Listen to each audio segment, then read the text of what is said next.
tell us why we're here today. You know, we're here because we have two animals that are very exciting to us. We got two Komodo dragons in from the Prague Zoo in the Czech Republic. A lot of people have been missing No Name, our big male that we had for many years, and he passed away in March, much to our sadness.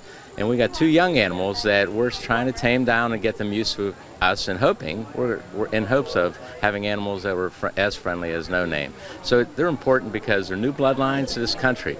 Our Komodo dragon breeding program has sort of slowed down because we don't have enough of different genetics. Bringing in these animals from the Czech Republic will allow us to breed animals unrelated to anything we have here in the United States.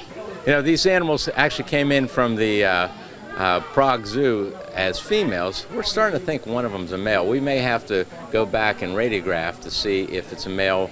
The suspicion is based on size and some of the behavior we're seeing. So we're going to have to make sure. But right now we're still calling them females, but it could change.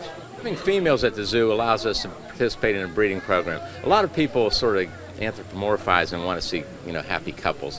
In truth, Komodo dragons are solitary animals. So when you get animals and you put them together for breeding, and you're going to have to separate them again at some point. So having a male and female would allow us to breed, but we will have to have facilities when they get older to separate them. Right now, everything is good with both animals, but in the future, you know, 3, 4, 5 years down the road, we're going to have to have separate facilities to have a breeding program.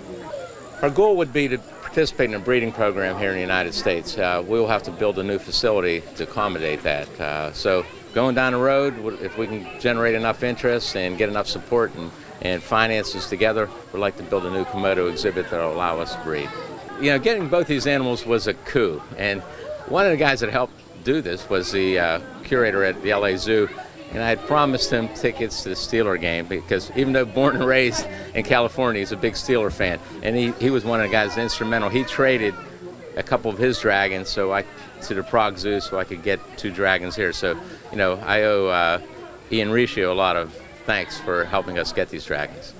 Right now we have both dragons are 2 at the end of the month, end of August. Their birthdays or hatch dates are at the end of August, and their personalities are very different. One is very inquisitive, comes right up to you, likes to smell, and this is one we suspect to actually be the female. The male that is designated female right now is sort of aggressive and sort of, you know, territorial. So he makes you back off at times, and he does a lot more threat posturing than the other one. The other one comes over to you, not to say she wouldn't bite you, but she comes right to you. Yeah, the bite from these animals, as most people realize, is one that can cause an infection, and animals die from the bite within 2 or 3 days, untreated. You know, as a zoo employee, if I got a bite, I could go to hospital, and I would recover. But an animal on the island of Komodo would die from the bacteria that's carried in their saliva. There have been some reports of them actually producing venom.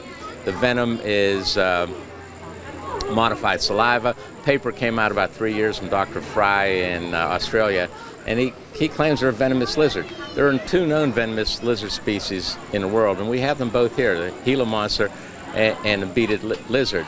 If there indeed is a third venomous lizard, it may be the Komodo dragon.